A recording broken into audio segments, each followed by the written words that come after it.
Judy Blume was one of the most influential authors of the past few decades. Let's take a look at how she became so beloved by so many fans. Judy Blume grew up in New Jersey, which is the setting of a lot of her books.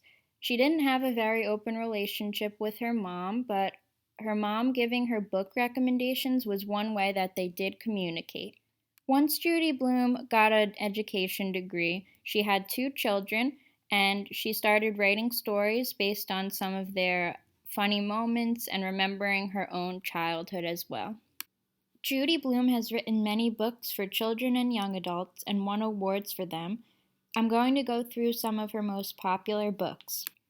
Blume's first major success was Are You There, God? It's Me, Margaret, which is a middle grade novel that discusses puberty, first crushes, religion, many issues that young girls could really identify with. Then Again, Maybe I Won't is the male counterpart to Margaret's story. It follows a teenage boy as he grows up, gets in with the wrong crowd, and a lot of young boys can identify with these topics. Tales of a Fourth Grade Nothing was another major success. It is a 5-book series. It's very humorous. It's still read in classrooms today. In fact, my fourth grade teacher read it as a read aloud to my class. Starring Sally J. Friedman as herself, was about a young girl with an active imagination. She moved to Florida with her family, and being Jewish after World War II was a little scary. She thought Hitler was still alive and one of their neighbors. Bloom based this on her own experience as a young girl. Blubber is about a 5th grade girl who bullies a classmate for being overweight. The novel is still used in teacher training courses to help teachers identify signs of bullying. Freckle Juice is a more humorous tale about a boy who wants freckles so badly. It was inspired by Bloom's daughter, who created a soap concoction called Freckle Juice.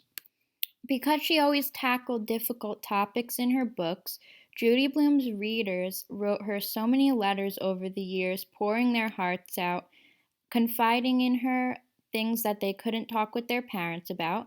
So, as a response, she compiled these letters and wrote a letter to parents in a book telling them what their kids were thinking and how to talk openly with their children about these issues.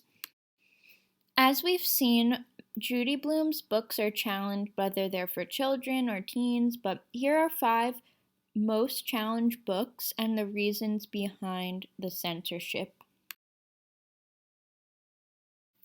Judy Blume regularly speaks out against banning books in libraries. Here are 2 of her ideas on why you shouldn't censor materials for children. Singer Amanda Palmer thanked Judy Blume by writing a song about her where she describes how Blume's books helped her as a child feel less alone, less weird, and talked about topics she was really concerned about as a young girl. I think the most lasting contribution that Judy Blume made will live on in the hearts of all her readers.